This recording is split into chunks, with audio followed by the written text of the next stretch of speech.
Pedig Beis. V'hine mikan.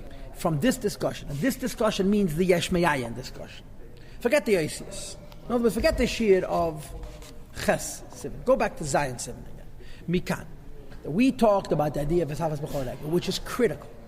Since we believe, Yiddishkeit believes and teaches as a priority, based on a Pasuk and a Medrash and a Baal Shem Tov, the Eibishter creates the world not Yesh Me'yesh, but Yesh Me'ayin. And once you have Yesh Me'ayin, you get to the next inevitable and critical point, and that is what's called in Chassidus is Havas B'chol Regel. Hashem is created every single second. If Hashem is creating the world every single second, there must be involvement. There could Hashem any second can change it because He's personally involved. There could be Hashgacha Pratis, there could be miracles and so forth. As opposed to the philosophers that Apakursim, who believed in God, but they believed only in Yesh Me'yesh.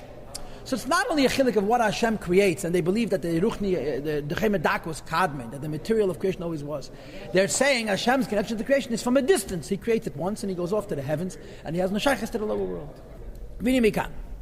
This idea of Yesh Me'ayin is Tshuvas Aminim. It's an answer to the Apakursim, V'gili, and it exposes Sheirish to Us, the root of their error. HaKefrim, that they denied Bashgacha Pratis, the divine intervention of the Eibishter in every detail of creation. And moreover, and the idea of miracles. Apakursim don't only believe miracles didn't happen, Apakursim believe miracles cannot happen. Why? Because Hashem is not involved. For miracles to happen, someone has to change the nature, but that's not the way the Eibishter operates.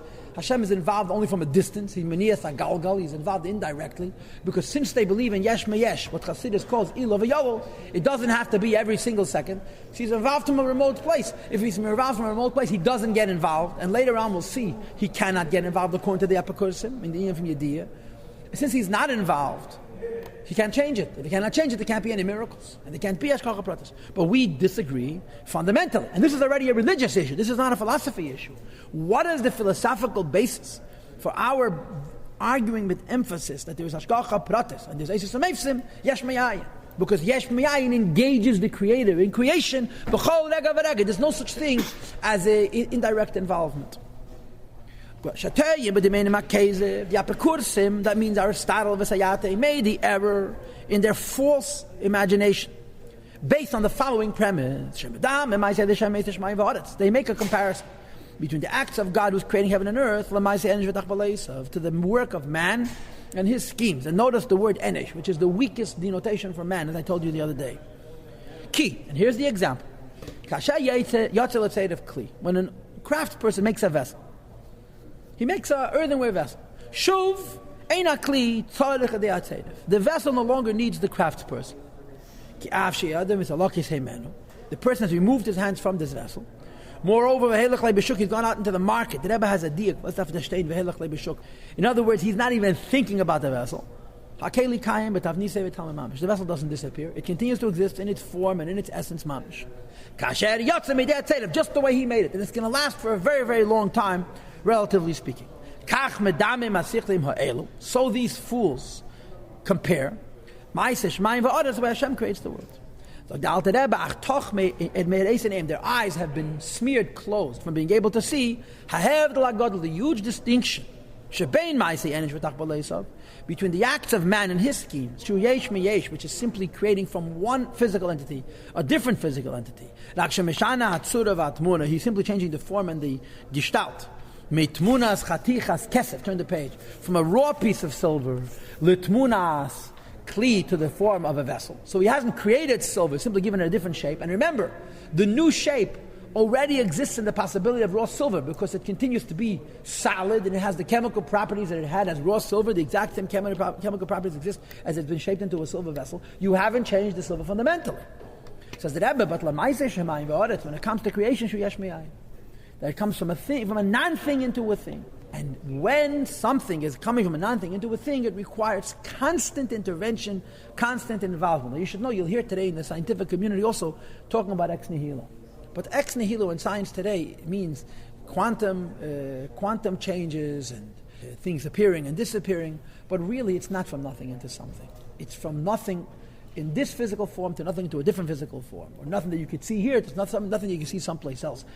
Real Yesh Me'ayin means it's not relative, it's not in other words, in a certain frame of Yeshmayim, it's mamish. Before it was a shtik eibishter, which has no shaychus to Metzias whatsoever, and then magically and miraculously and instantaneously it becomes a physical thing. There is no example of Yeshmayim in science. It's outside of the realm of science, because science can only deal with the observable universe. Yeshmayim is by definition unobservable. By definition unobservable. As you'll see in the next Perek, that if we would see Yeshmayim, we would become the ayin. We cannot be witness to Yeshmayim and be Yesh. So it's fundamentally precluded from us from being able to prove what is a fundamental part of our faith, that the word has been created ex nihilo. It's even a greater miracle than the miracle of splitting the sea. Now, let's talk about splitting the sea. What happened when Hashem split the sea? So he brings the Pshuta Shal Mikdash. Hashem sent a wind, led the sea, with an eastern wind which was mighty. Kol halayla was blowing all night. And the water split. And as a consequence, the nitzvu kameid they stood up like a barrel. A barrel means a reciprocal which is holding the water in one place, and kachayim, and like a stone wall. Right? The difference between the word neid and chayim would mean neid means something other than the water is holding the water. Right? Like a barrel holds the water. Kachayim means like stones. Nothing is holding up the stones. The stones are holding up themselves. It's already a higher madreg in the nest. First, the water is uplifted through a level of neid, where the water wants to run, and something extraneous is preventing it from running. And then the deeper madreg is kechayma. You understand? This is Rebbe's diyukim. Now, in Darach HaTeva, if the wind would stop blowing for an instant, but the Eibishter's will, of course, the waters would return and roll and tumble with all of their force and pressure, as is their path, v'tivim and their nature. They would no longer stand as a brick wall without any doubt. So there has to be a constant infusion of the hand and the will of Hashem to change the nature of water from being in a state of neiza, which means flowing, to a state of neid, and on a higher level a state of chayim. Look at that. Even though water is a fundamental nature of flowing and being adhesive and all the other qualities of water, was also created by the Eibishter from a state of non-existence to a state of existence. And the proof is, a wall of stones, can stand on its own without a wind. It's only that water doesn't have this nature. Hashem has given water one nature and given a stone a different nature. So first of all, water's nature is also the hand of God. Second of all, the stone's nature already exists in the physical reality. So when Hashem makes water become like stone, He's not creating a new Metzias. He's simply adapting to water a nature that already exists in His physical universe in a different circumstance when it comes to stones. And still, because it's against the nature of water to be made, the chayma, you need a wind. You don't need a wind to hold up a wall. To make water act like a stone, you need to have a wind that has to be b'chol rega v'rega, or it would return to its state of non-existence. So the Alter Rebbe, if in yesh miyesh, two things that have different natures, for Hashem to superimpose the nature of one, the stone, on the nature of another, water, requires constant intervention. How many more times so, in the creation of the world, from a state of non-existence into a state of actual existence. It's completely above nature. It's not changing one form into a different form. It's creating form itself in a fundamental way. It's above nature of a half of a fella. It's a greater wonder, much greater than the splitting of the sea. So if Kriyas Yamsef has to be b'chol rega v'rega, Allah has come how much more so? If God forbid, Hashem would remove the power that animates, that forces yesh to be yesh, God forbid, from being yesh, Yashov anivra la'ayim ve'efes mamish, the nivra would return to a state of non-existence on both of those levels called ayin and efesh.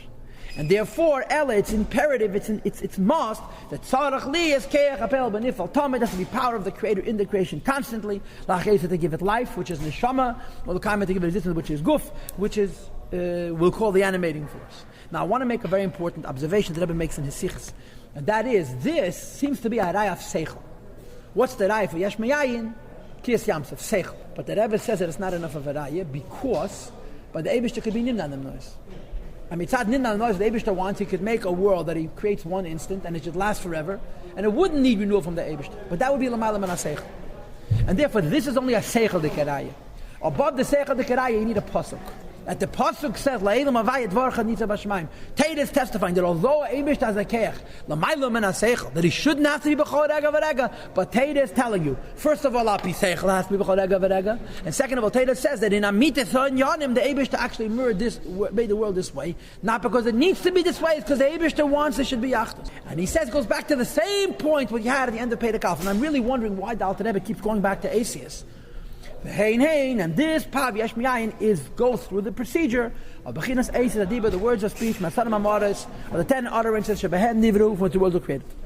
As the pasuk says, "Va'ata machayes kulam," you give life to everything. I'll take you machayel mahava. Not only he gives life, which is neshama, but he gives creation, which is guf itself. The hainu yesh miyayin, from a state of non-existence into a state of existence. And the word va'ata has to be read as follows. Hey bechinas ha'esis mi aleph v'yad tov. Aleph and tov means Hashem creates the world using the letters of the Hebrew alphabet, beginning with aleph and ending with tov.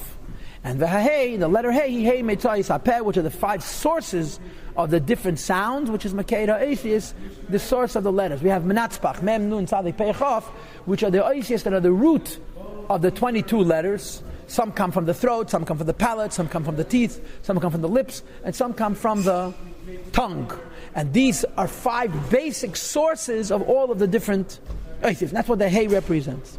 Now Hashem doesn't have a body that you could speak of metzois and esis. The Torah still says, Hashem himself is above the whole notion of speech, and the whole notion of esis, and the whole notion of metzois.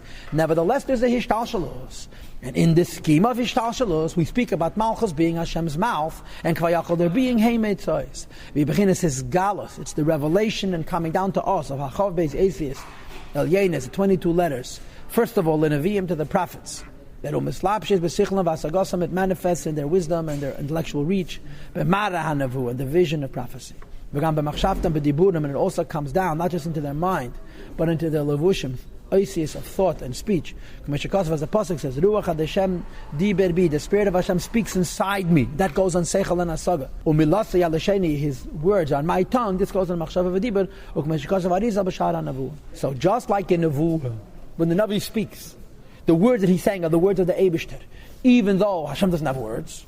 In a similar way, just like we all understand that Hashem inspires a prophet, there's the inspiration and there's the words of the inspiration. The same is true in the letters of the Eibishter that come into the creation. As we find in the Torah, the words of Hashem created the heavens. So Baruch Piv, and the wind of his mouth calls from all the hosts. And all that says in the Torah, and so forth. In order to come down from the atheist of Torah to the atheist of creation, you have to have many, many chain reaction steps of Ishtalshlus, Vatsumas that are most intense. Gufness till they create physical creations. As opposed to Hasagas and Aviyam, the intellectual reach of prophets, he Batzilas, Amaslavesh, Be'el Mabriya, it's Natzilas as it reveals itself in El Mabriya. That's why Nevuah becomes a mushal, and creation becomes a nimshal, because there's much less Ishtalshlus in Nevuah and there is in the creation. But just like in Nevuah, the words that the Navi speaks are also the words of Hashem, not just the inspiration. So there is an idea of words by the Eibishter which creates the various creations, and it justifies the idea of Chof Beis Eisius and even the idea of Hey Metzois. Okay, so the Perek Sheni's Nekuda is, since we have Yesh Me'ayin and Savas B'chol Rega, using the Moshe of Kriyas Yamsuf, we have a raya for Hashgacha Pratis and for miracles against the sheet of the philosophers.